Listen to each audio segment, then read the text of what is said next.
मेरा अगला सवाल है गुरुजी, धर्म से अर्थ को कमाकर अपनी काम इच्छा को पालो, ये हमने कहीं सुना है, कहीं पढ़ा है, लेकिन इस पंक्ति का सही तरीके से हम जानना चाहेंगे, इसका मतलब क्या है। और धर्म से अर्थ को कमाकर अपनी काम इच्छा को पालो एवं मोक्ष की प्राप्ति करो, हम चाहेंगे इस लाइन पे आप थोड़ा प्रकाश डालें और हमें मार्गदर्शन दें। सनातन धर्म की ये 4 स्तंभ हैं, धर्म, अर्थ, काम, मोक्ष। ये इसको दर्शन में साधन चतुष्टय भी कहा है। अब धर्म, पहला शब्द आया धर्म। अब धर्म की व्याख्या करिए। धारणा धर्म इत्याहु धर्म धारयते प्रजा, जो स्यात् धारण संयुक्त स एव धर्म निश्चय। नैतिकता हो वह धर्म है, सात्विकता हो वह धर्म है, पारदर्शिता हो वह धर्म है, कर्मठता हो वह धर्म है। इन सारे विषयों से परिग्रही होकर के क्या करेंगे आप? अर्थ चिंतन करेंगे।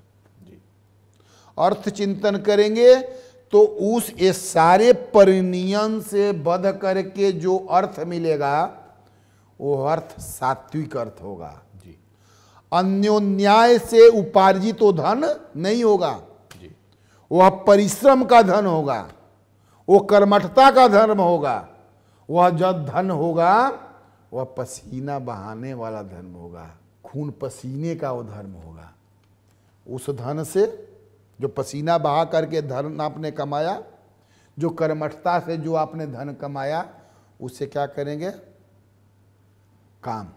काम का अर्थ भोग नहीं होता है। जो आपने श्रम करके धन को इकट्ठा किया, अब धन का सदुपयोग करना है आपको। वह संतानोत्पत्ति में, समाज के उपयोगिता में, राष्ट्र के उपयोगिता में, दलित के उपयोगिता में, कमजोर के उपयोगिता में, निरीह के उपयोगिता में, किस क्षेत्र में लगाना है, सबका आपको भाग बनाना है। जिस तरह से उदाहरण ले लीजिए, राजा, हमारे यहाँ प्रथा थी कि राजा कर लेता था जी। अभिज्ञान शाकुंतलम में आया है कि राजा कर लेता था, वह सन्यासियों से भी कर लेता था। तो सन्यासियों से कर क्या लेता था? धर्म का 6वां भाग, उनसे धन नहीं लेता था। जो यागिक क्रिया करते थे, जो शक्ति की उपासना करते थे, उसका 6वां अंश राजा कहता था, महाराज हमारे राज्य की सुरक्षा, संरक्षण, संवर्धन, उन्नयन, विकास हेतु जो आप धर्म कर रहे हैं उसका 6वां अंश मुझे दे दीजिए जी। और जो जनता होती थी उससे कर लिया जाता था। उस टैक्स को समाज के उत्थान में, समाज के विकास में लगाया जाता था। उसी तरह से धर्माधारित, धर्म से जो आप अर्थ कमाए, उस अर्थ को आपने सदुपयोग किया, निश्चित सदुपयोग होगा। अगर उस अर्थ को आपने जो अपने श्रम से कमाया है, अगर संतानोत्पत्ति किया, तो आपका जो संतान होगा वो भरत होगा, आपका जो संतान होगा भगीरथ होगा, जो आपका संतान होगा वो विश्व में कीर्ति स्थापित करने वाला होगा, क्योंकि आपका जो धन है परिमार्जित धन है। तो अगर इस तरह का भगीरथ आपका हो गया तो मोक्ष तो इसी आपको प्राप्त हो गया। मोक्ष का कारण ही न है पुत्र सदगति दे दे, पुत्र अपने परम वैभव को प्राप्त करा दे, चोर न हो, संस्कारहीन न हो, समाजहीन न हो, मुक्ति हो गई, इस गति हो गई संसार से। पिता के वैभव को, पिता के विषय को विस्तार करने वाला यदि पुत्र है तो उस पिता की सदगति है। अगर पिता के कर्तव्यों को, कार्यों को, विषयों को अवनति करने वाला है, उसको डंप करने वाला है, उसको नीचे गिराने वाला है, तो न वह पुत्र की सदगति है न वो पिता की सदगति है, वो संदेह के घेरे में आएगा। शायद धर्म में कमी रह गई, शायद अर्थ सही नहीं था, शायद कार्य सही नहीं थे, इसलिए मोक्ष नहीं मिला। मोक्ष का कारण है ये तीनों विषय, और तीनों का मापदंड है धर्म। धर्माधारित अर्थ, अर्थाधारित कार्य और कार्याधारित मोक्ष। ये साधन चतुष्टय है।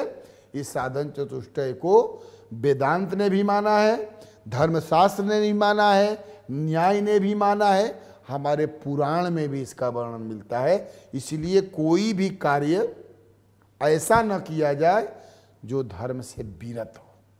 अगर विरत होकर के वो हो रहा है, आप अगर चीटिंग आपसे मैं करता हूं, तो ऐसा नहीं है कि लॉन्ग लाइफ तक जा सकता हूं, नहीं, वो छीण होगा, गिरेगा, वो पतन होगा।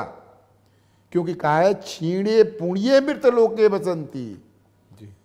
आप गलत करेंगे तो आपका पुण्य छीण होगा, पुण्य छीण होगा तो आपका पतन होगा। इसलिए धर्माधारित धन हो, धर्माधारित धन से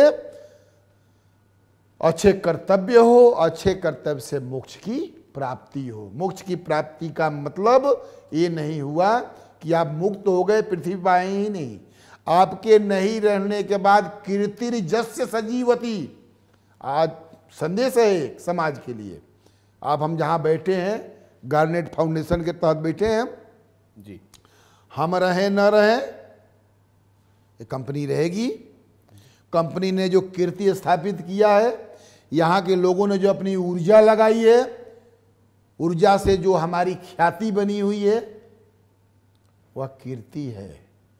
हमारे नहीं रहने के बाद भी गार्नेट का नाम लेने वाले लोग इस पृथ्वी पर रहेंगे, क्योंकि मैंने ऊर्जा लगाई है।